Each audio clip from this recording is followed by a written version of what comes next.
You're watching Back of the Room here with Matthew Gill. We're in the Hollywood Hills with Whitney Cummings. Whitney Cummings, thank you so much for being here. It's glamorous up here, isn't it? It's very glamorous. We won't go into. We just had a 6.0 earthquake.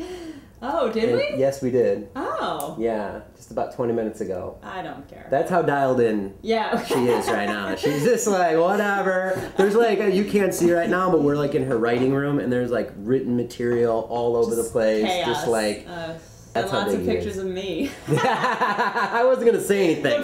The nude in the front door was a little weird. I was like, a black and white of you. I'm like, come on now. I'm a shrine to my own. Yeah. Press. I had to light a candle, and there was a $1 box. You know, and I was like, so grew up in the D.C. area. Yep. What got you? What was the impetus to put your bags in the car and drive out here? Bad childhood, I guess. That's usually how it goes. You know, it's weird. I didn't think I was going to be a comedian. That didn't really cross my mind until I was probably like 22 or 23. I guess it was 5 years ago, and whatever that math is. Yeah. So 23. I'm not 40.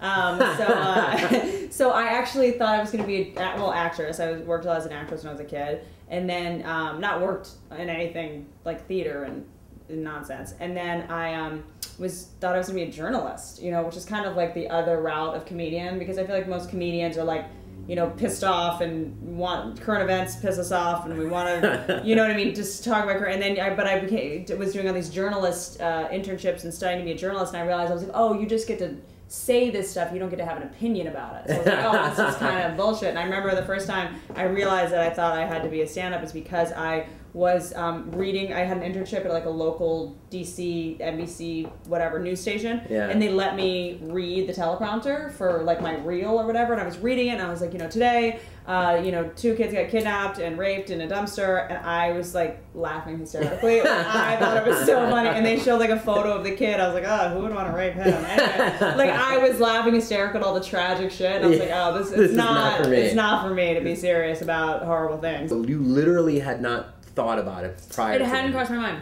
Stand-up's not. It's so weird because I don't think it's something that crosses people's minds often. Do you know what I mean? I think you're not really given a choice with stand-up. It's either because after that moment there was no other life in stand-up. Do you know what I mean? Because it's not like, and I never. It's not like you're not kind of a stand-up. Yeah. You know what I mean? You're not. It's like maybe I'll be a lawyer or a stand-up. No, it's like if you're a stand-up, it's like your whole life and you're insane. Like you're just, our minds are just different than most people's. If you're gonna do that, you know? Because I mean, what we do for a living is literally the #1 fear of most people. Public speaking. I mean, that's most people's biggest fear. You know? And I can't think of an equivalent to it. I mean, it would be like.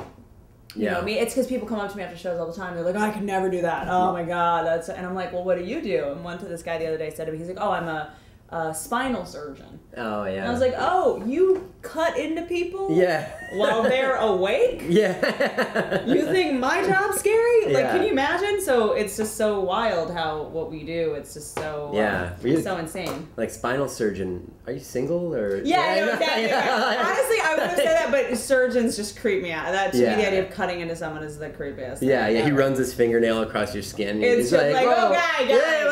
Yeah, you're not gonna cut me while I'm sleeping. Like knives out of the kitchen. Yeah, I don't. No, I would actually a plastic surgeon. Okay, that's we'll talk. For sure. Yeah. How has your material changed? Like more personal? Yes, completely. I would say more personal. I would say more specific. Yeah. I would say more. What is it when you streamline or more categorized? Like I don't talk about everything anymore. When I first started, it's like. You're like, duh, my vagina, duh, airplanes, my parents. And now I only really want to talk about 2 things, and that's sex and relationships. Right. And that's... Building a brand. That's, I get, by accident, I kind of am, but I'm not ashamed that that's all that interests me. Right. That's all I want to talk about. Right. You know, so Louis C.K., who I quote his interviews often, said on a Canadian interview recently, he said that if you think about something more than 3 times a week, you have to write about it. I don't think about airplane food more than 3 times. Right, I mean, I'm on planes 4 times a week, and I don't think about it 3 times a week. So it's like, you know what I mean? So it's just about what interests you and what That's true. That's a really good point. If you were to give yourself advice back when you started, yeah, what would you tell yourself? Is always asked to go up early. I still do it now and it pisses people off, but not to comics necessarily, but bookers. Because if you're headlining a show and you go up first, you're just kind of, you know, a lame, basically. I'm so lame. I'm like, always asked to go up early so that you can get in and out, you know. Because I also think that, you know, when you're hanging out, like I remember so many rooms that I used to do when I was first starting. It's like the Knitting Factory, I remember, which was on Hollywood. Oh God, you would show up and you would be like on, or Westwood Brewcomb, which people still go to, and I still go to run new stuff. Is that you're like waiting there for 2-3 hours at a time in comics, and you're talking comics, and it's just like, and all my friends are comics, and a lot, but sometimes it's just like, what are you doing? What are you booking? What are you doing? What are you doing? And it just like, it messes, I think, with your head, and people get into this competitive, he has this, I should have this mentality, when you really should just be like working on your material. So instead of spending that 3 hours just chatting about business or whatever, just write. Record sets, sleep.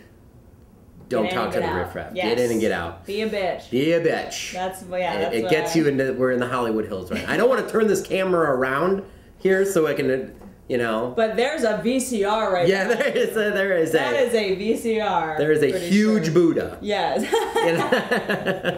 I'll let you know. There's a lot of religious artifacts, none of them traditional. Okay, so she's got the answers. A lot of alternative things. There's a lot of coexisting spiritually in here. A lot more pictures of me. Yeah, exactly, exactly. We got a new religion. Which is a religion in its own right. Yeah. Like something that resonates with you about stand-up, like every time you go up or every time you're developing material, or, you know. One of my favorite pieces of advice is the more specific you are, the more universal you are. Which I love, because I feel like as comedians we're always like, we're like this and we're like this, but the more you just say I did this and I, you know, it forces you to get more personal. Also a Jay Leno quote, which is, if you keep forgetting to do it, it's not funny. Oh. If you have to spend a lot of time memorizing it, it's not funny. So his whole thing is, if you remember it, it's funny. So you have the best performance of your life. What, like, 5 comedians do you respect enough to want to be in the back of the room to see the best of what you have? But oddly, no one ever says this, but I just did come across his work very young, was Paul Reiser. I loved Mad About You. I watch it constantly. He's, I feel like, very overlooked. Attell, you know, I think most comics, you have him in there somehow, because he's just so, like, he's so prolific and so funny. Louis C.K., definitely.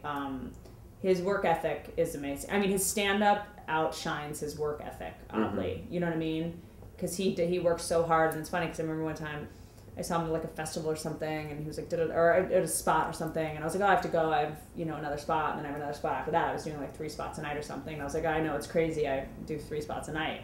And he was like, no, that's what it takes. Just deadpan. He's like, no, that's what you have to do. You know, because I used to think, because most people were like, I'll do 2 a week or whatever, and I was like, maybe I should do less, and he was like, no, you have to do that. You know, so his work ethic is just as inspiring as how good his stand-up is.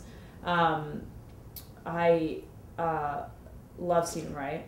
Yeah, I love Stephen Wright, because I love jokes. I love, that's what I get to do on the roast. You get to just like write jokes and play with the math of jokes. This was Matthew Gill for Back of the Room for Punchline magazine. This is Whitney Cummings.